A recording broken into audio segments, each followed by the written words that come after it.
안녕하세요. 혜연입니다. 이번 영상은 고고학 영상으로 찾아왔습니다. 가능한 제가 고고학 말렙을 찍으면서 경험했던 노하우와 팁을 알려드리려고 합니다.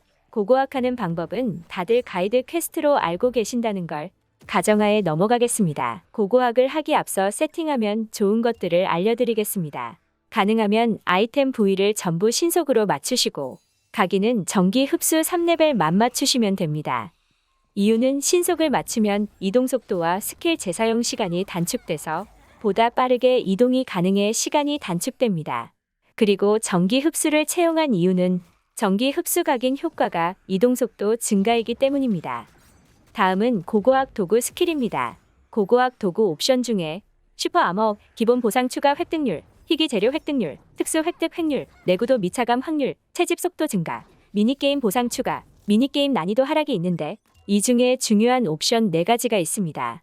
슈퍼 아머, 기본 보상 추가 획득률, 미니게임 보상 추가, 미니게임 난이도 하락입니다. 그 이유는 슈퍼 아머는 몬스터가 때려도 경직 면역이라 캔슬이 되지 않아 채용해야 합니다. 기본 보상 추가 획득률은 고고학 수입 중 가장 큰 비율을 차지하는 게 기본 보상인 고대 유물이기 때문입니다. 미니게임 관련 옵션들은 미니게임 대성공 시 재료 8배를 주기 때문에 반드시 모두 성공해야 하기 때문입니다.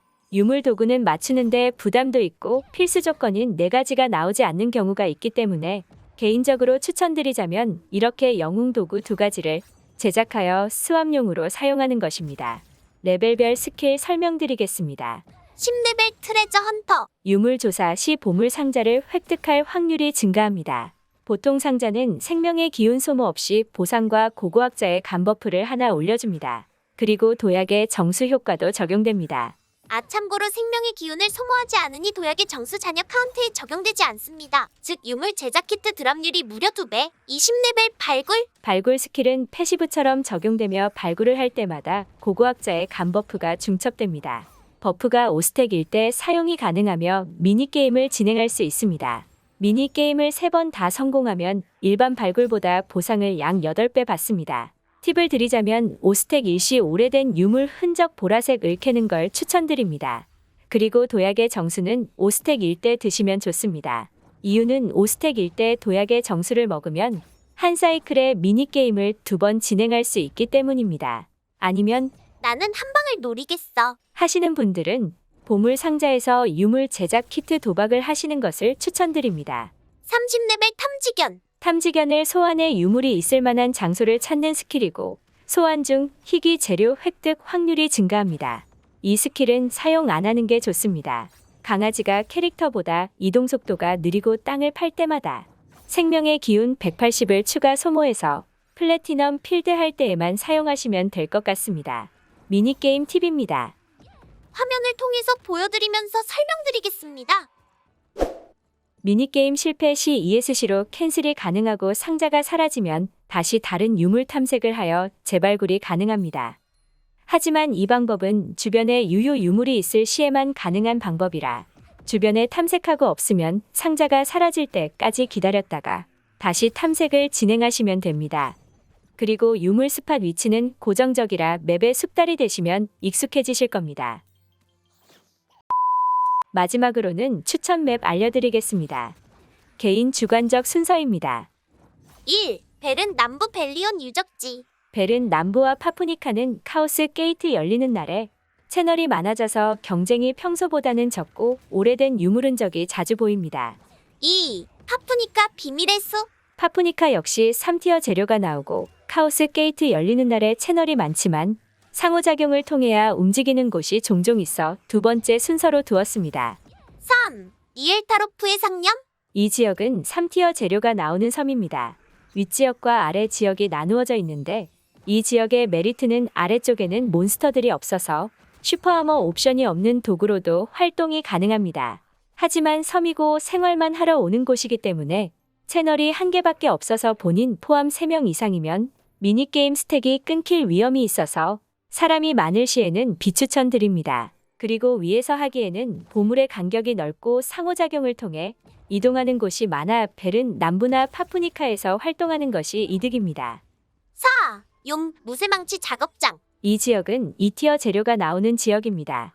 그래서 3티어 재료가 나오는 곳에 비해 효율은 적지만 경쟁이 적고 레벨 20 미만까지 경험치 파밍하기는 좋은 장소라고 생각됩니다. 그리고 이 해당 지역의 필드보스도 나와 채널이 여러 군데 생성됩니다. 오, 푸른 바람의 섬. 이 섬 역시 2티어 재료가 나오는 지역입니다. 경쟁자가 있어도 스팟이 많아 미니게임 스택은 유지가 되긴 하겠지만 오래된 유물 흔적으로 미니게임을 진행하는 데는 어려움이 있을 것 같습니다. 그리고 이 지역은 맵이 넓어서 이동기가 많은 직업들로 하는 것을 추천드립니다. 이제 생명의 기운 1500 기준으로 얼만큼의 유물들을 얻을 수 있는지 확인해 보겠습니다.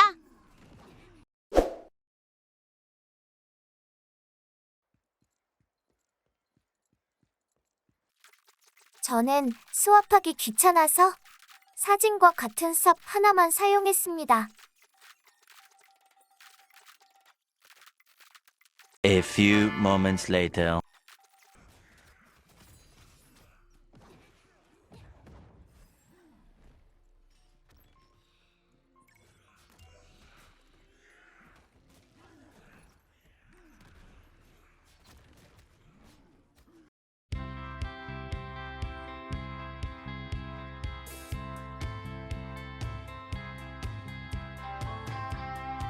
이번 영상은 제가 고고학을 하면서 알고 있던 지식들을 영상에 담게 되었습니다.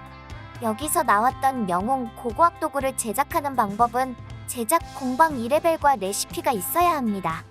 제작 공방은 영지 레벨 올리다 보면 연구해서 쉽게 개발할 수 있고 레시피는 영지 판매 피치에서 5시 위치에 있습니다.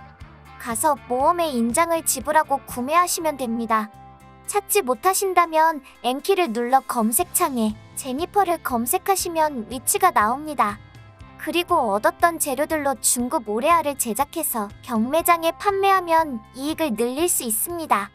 그리고 더 궁금하신 내용들이 있다면 댓글로 남겨주세요. 영상이 도움되셨다면 좋아요와 구독도 부탁드립니다. 영상 시청해주셔서 감사합니다.